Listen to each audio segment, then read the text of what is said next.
dears, I wanted to show you this deckled edge paper and what I've been doing with it. I think if you've followed me or seen some of the paintings that I've posted for sale recently, a lot of them have been on this paper, and I just thought the paper, lots of people had questions about it, so I'm going to show it to you, kind of show you the different ways I use it, and I'll put the link in the description on Amazon where you can buy it if you're interested. But it comes like this, because I've already ordered another package. They come 50 sheets, and this is the medium size. So it's the 12.5 by 9.5, 50 sheets for $25. Then there's a smaller version, 11.5 by 7.5 for $22, and then a larger version, 16 by 12. I've been just sticking with this size because it's easier for me to ship the paintings in this size, and these are too small for what I want to do. But anyway, so I wanted to show you that. Let me show you how it comes, and then let's see, I think I have some that's already from the package. Yeah, here from my last package. But this is how it comes when you get the package, and it's very much handmade. So it feels, it's 100% Egyptian cotton, they say, and it feels almost like fabric, which is one of the things I really like about it, especially when you put paint on it. This is one that was folded over, but it's got the deckled edge, which is really irregular, and I love that about it. And it's a good weight. It's not, they don't say what pound thickness it is. I don't think it's like 140 pound, but it's a good weight. And so I've been using it a couple different ways. Using it just like this if I'm going to use watercolor or regular gouache, and I just want it to really soak in the paper.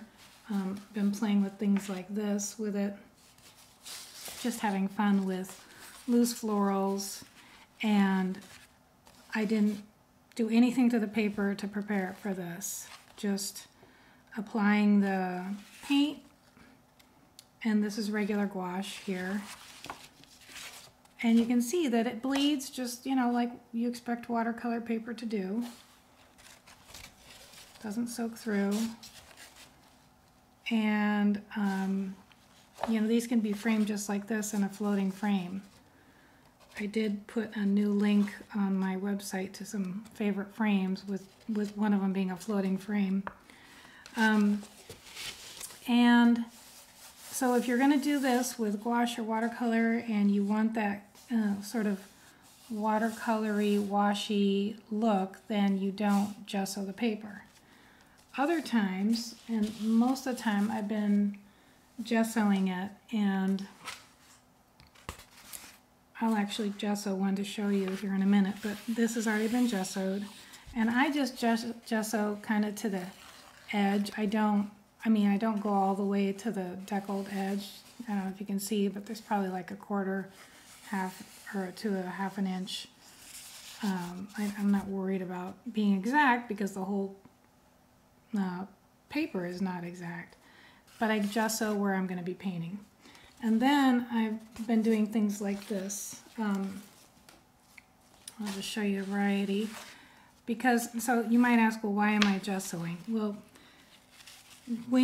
same reason I gesso the regular watercolor paper when I work on it, when I do abstract acrylic and on it, because otherwise the acrylic just sort of soaks into the paper the way it does here, and you end up, there's nothing wrong with it, but it feels like I end up just keep putting more paint, and it just keeps soaking in, and it doesn't give me that, it's just different, but it doesn't give me that kind of layered look that I really love, or it just doesn't feel like it's as layered.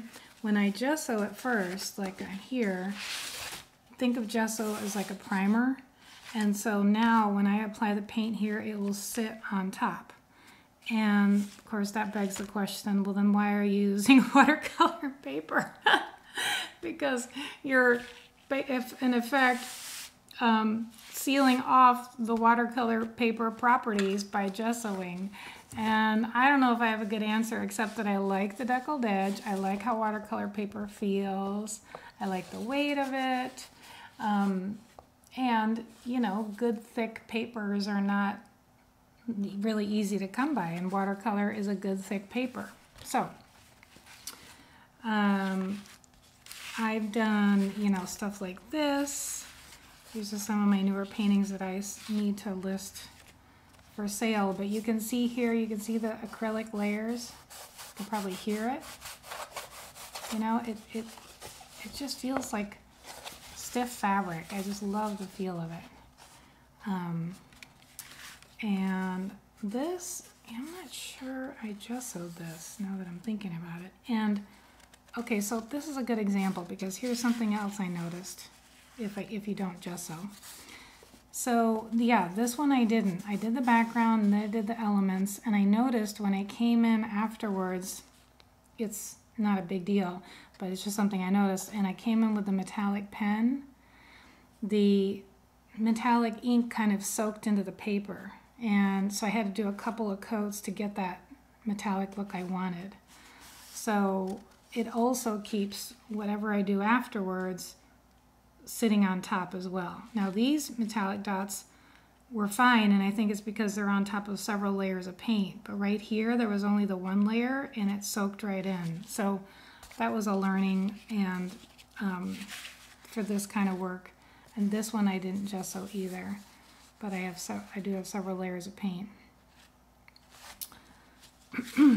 Okay, and I also tried, I'm going to do a separate video on water mixable oils, but I thought, well, let's gesso the paper and try the water mixable oils on it. So these are some works in progress in oil, and you have to gesso your paper if you're going to use oil, because well, I really don't know what would happen, except I don't think the oil properties would stand up. And anytime you look into using oil on paper, you always want to gesso it. So that's what I did here, and these oils are pretty much dry, so I can do another layer on them. And sometimes, you know, you'll get a paper that is a little bit torn or imperfect, and like I had to toss one actually because it had, here it is, it has a hole in it. That's the first time I've seen that, but obviously can't use that.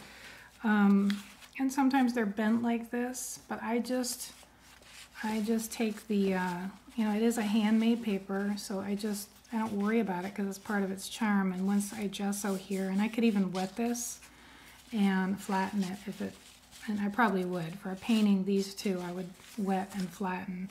But for the most part, they're in pretty good shape.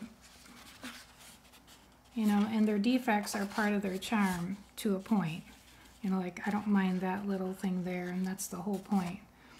And then people often wonder how to frame them, but I'll show you. Let me show you a couple other abstracts that, let's see here. I know they're in my, here they are. A couple paintings that, I guess only one of this collection left that hasn't sold, but the others are, but it's the same thing. I did gesso and then layers and layers of paint. This was that Tropical Paradise collection.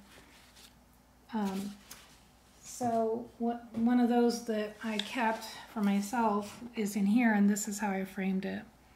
What I did is, this is a frame, really inexpensive frame from Jerry's Artorama. I'll see if I can find the link and put that below too. And I took a piece of I think this is acrylic 8x14 paper, but watercolor paper is fine, behind it, and then I just centered it and pressed it against here, and I really like how it looks. It really works well. So Is there anything else I need to tell you about? I have not taken, I mean, it would work if you gessoed it, like just taking oil pastels directly on the paper.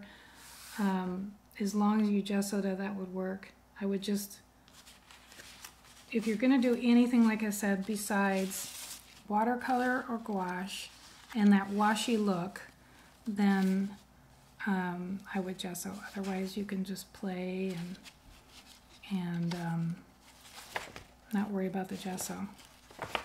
Anyway, I think that's all that I wanted to share about it. Just tell you about it and tell you how much I'm liking it. I don't know why, but for whatever reason, it wasn't until I started painting on this paper that this whole genre, starting with this, started to evolve.